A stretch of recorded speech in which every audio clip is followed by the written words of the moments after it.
গরম পড়েছে এই রোদে, আর থাকতে পারছি না। যাই একটু গিয়ে জল খাই। কি গরম, এত গরমে জল না খেয়ে থাকতেই পারবো না।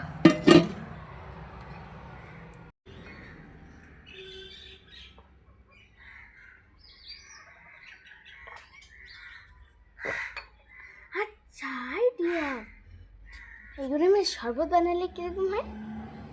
আইডিয়া, এই গরমে সাবু বলতেছি, শরবত বানালে কীরকম হয়। তো শরবতের জন্য আমি এখানে জলটা নিলাম, তারপর জানো আমি শরবতটা বানাতেই পারি নাই।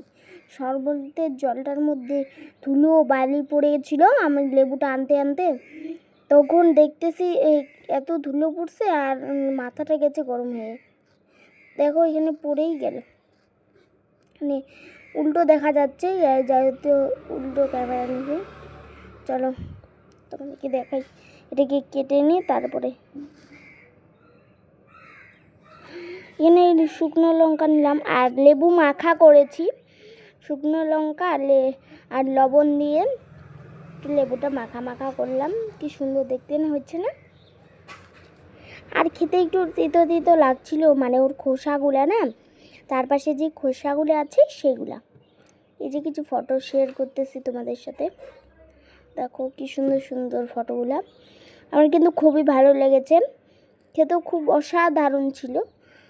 আর খাওয়ার লাস্টে কি দেখবে তোমরা, দেখো এই যে দেখো খেয়ে আমরা কীরকমভাবে খেয়েছি খুঁটে খুঁটে। আমি তো বেশি খেতেই পারিনি, আমি 2-3টে খেয়েছি, আর দিদি সব খেয়ে নিয়েছে। এই যে দেখো, তোমরা বলবে আবার খাওয়ার পরেও দেখাতে লেগে। আর আমাদের দোকানের এদিকেরটা কি সুন্দর ওয়েদারটা।